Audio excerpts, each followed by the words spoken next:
Армысыздар менің YouTube тыңдармандарым, бүгін сіздерге өкініш деп аталатын жаңа әңгімені баяндап беретін боламын. Каналыма тіркеліп, қолдау білдіріп қоюды ұмытпаңыз.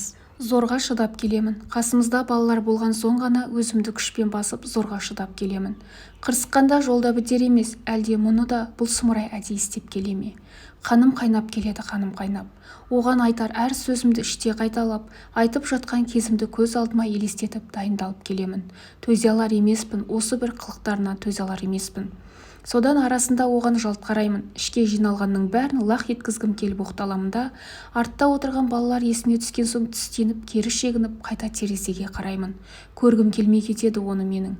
Естігімде, өлдім дегенде үйге әрең жеттік-ау. Кеш болып кеткен соң ба, әлде менің қабағымды байқады ма, ұлдарым бірден ұйықтамақ болып бөлмелеріне кірді. Тоқтатқам жоқ, аш емес екенін білемін. Басқасы күте тұрады, сөйтсін дедім іштей өзіме. Енді көлігін тексермек болып сыртта қалып қойған әлгіні күтіп отырмын. Жүрісі де шіркіннің оңған емес созылып.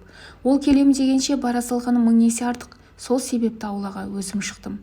Баяғы сол жолға шығатын көлігін сипалап жүр екен. Басқа не бітіруші еді ол? Жетіп бардым қасына. Екі қолымды айқастырып, жынымды баса алмай тұрмын. Селк-селк етіп сөйтсем. Не болды дейді ол маған түк болмағандай, күйіп кетіп. Ұятың бар ма, әлде әдейі істейсің бе? Осы бір түк көрмегендей, түк естімегендей болып құтылатының қалай сенің деп бастадым да бәрін айттым. Жұмыстан шаршап жүрсем де, барғым келмесе де, бүгінгі мына қайнап келін туған күніне барғанымды, ел қатарлы асқа да отырмай шапқылап кісі күткенімді, өзім тақпаған сырғаны соған сый болсын деп ала барғанымды, қонақтармен бірге кетпей, соңғы қасығына дейін жуып-шайып қызмет қып кеткенімді бірін де ұмытпадым. Содан оның маған айтқан рахмет қане? Қайдағы рахмет? Керісінше өзіңе тиіседі ғой. Соны айтып жатсам бағанадан мені мелшиіп үнсіз тыңдап тұрған бай, не деп қойды сонша дегені бар емес пе? Жек көремін осы мінезін. Өтірік жынды болғанды қашан қоясың? Шығып бара жатқанда үстіңдегі пальтоң әдемі екен, менің інімнің арқасында шалқып жүрсің дегенін өзің естідің емес пе? Дедім бірден. Сөйтсем ол, қызықсың өзің, ода тұрған не бар деп қойып, тұр қолының майын үстіне сүртіп. Қайсысы көбірек шамына тигенін ұқпадым. Бәсе, бұл әңгіме қайдан шығып жүр десем, сыртымнан бәрің солай деп жүрген көрінесіңдер ғой. Кедейден қыз алып жарылқап отырмыз дейсіңдер ме, жетісіп, дедім өшіге қарап. Не айтып тұрсың, деді ол сонда қатқыл үнмен. Өткеннен мен қорға қоятындай. Мені олай басынбай-ақ қойыңдар. Сендер болмасаңдар да өлмесем. Сен тапқан ақшаны қазір мен де тауып жатырмын. Ол менің киімімді түгендемесін деп қанша жылдан бері іште жатқанды айтып салдым. Аң-таң көрінді ол.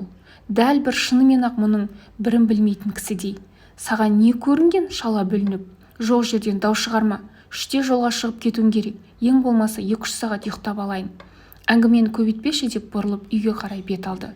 Ұйқы десе албасты барын береді. Менің жүрегімнің жұлма-жұлмасын шығарғандарымен ісі жоқ. Мен де оны аяғам жоқ. Демалмаса демалмай қалсын. Мені кім аяп жатыр? Осы сен апталап жолда жүріп, үй көрмей, тапқан табысыңның бір бөлігін өзіне беріп отырғанымызды неге айтпайды? Айтқыш болса, мен қатты болсам, ол сол ақшаның шетін де көрмес еді ғой. Енем қалып, енді қайнап келін сөзін естігенім жетпей тұр еді, деп қойып қалдым соңынан. Маған сонда жалт бұрылған ол. Қатера, қатты кетіп барасың. Шешемнен не жамандық көрдің? Кеткен адамның мазасын алма, қой енді дейді. Дәл солай бір үркісе келетіндей басыңқы дауыспен. Ал мен шыдап та қорқып та болып қойғам. Тойып та кеткем. Қасына жетіп барында, өз шешеңе сөстісе едіреп шыға келесің. Не солай етсем әуелі ұратын түрің бар ғой. Ұрал, ұр. Мен де біреудің баласымын. Мен де біреуге шешемін деп атқақтадым. Сөйтсем ол кәдімгідей мені ұратын адамдай. Қоясың ба жоқ па деп жоғары көтере ұстаған алақаны сумаңдатып қояды. Жүрегім ауырып кетті. Жетпеген енді осы еді. Есірейін деген екенсің. Ыстық суықтың бәрінен бірге шықтым. Балаларыңды өсіріп жатырмын. Жағдайың сәл түзеліп еді, енді ұрайын дедің бе? Деп екі көзге ерік бердім. Жек көріп кеткендей болдым өзін. Ол болса беті бүлк етпей әлі қарап тұрмаған. Көргім келмейді сені дедім. Кет, келмесең де болады. Сенсіз де күнімді көре аламын. Маған еш нәрселеріңді міндетсінбей-ақ қойыңдар. Балаларды сенсіз-ақ жеткіземін. Көзіме көрінбеңдер. Әпкең де өзің де құрыңдар деп ағыл-тегіл жылап үйге кірдім. Соңымнан әлденелерді айтып жатқанда құлақ түргем жоқ. Қасына да жатудан жиреніп бірден ұлдардың бөлмесіне кірдім.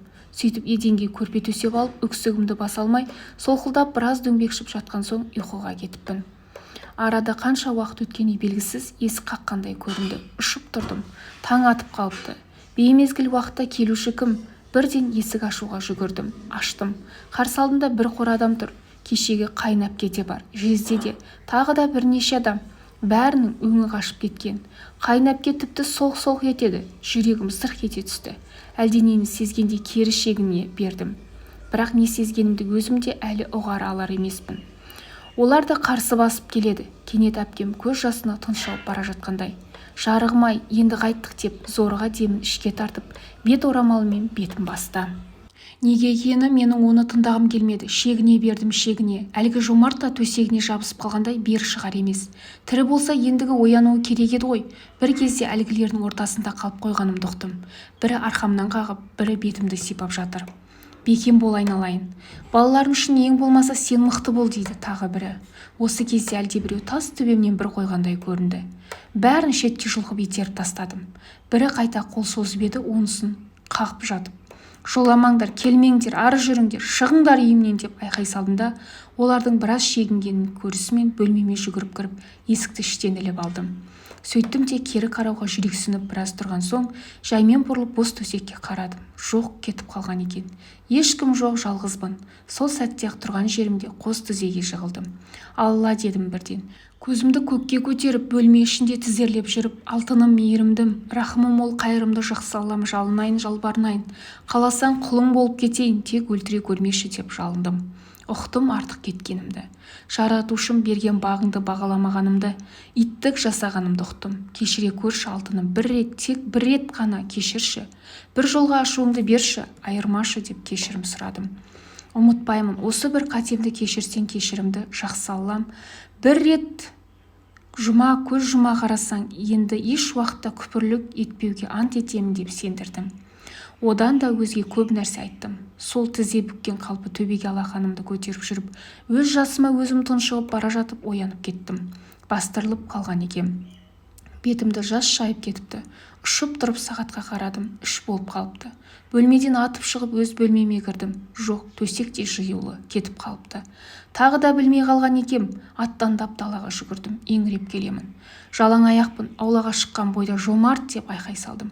Кенет арт жақта не болды деген таныс дауысты естідім. Алла дамбалын киген Жомартым қиралаңдай әжетханадан шығып келеді екен. Тоқтамадым, алып ұшып қасына жеттім де мойнынан қапсыра құшақтадым. Еңкілдеп тұрмы сора-сора боп.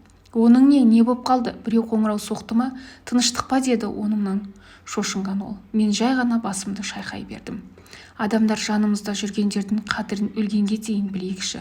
Бар кезінде керегін көрейікші. Өкініш боп кетпесін. Әңгіменің соңы. Назарларыңызға рахмет.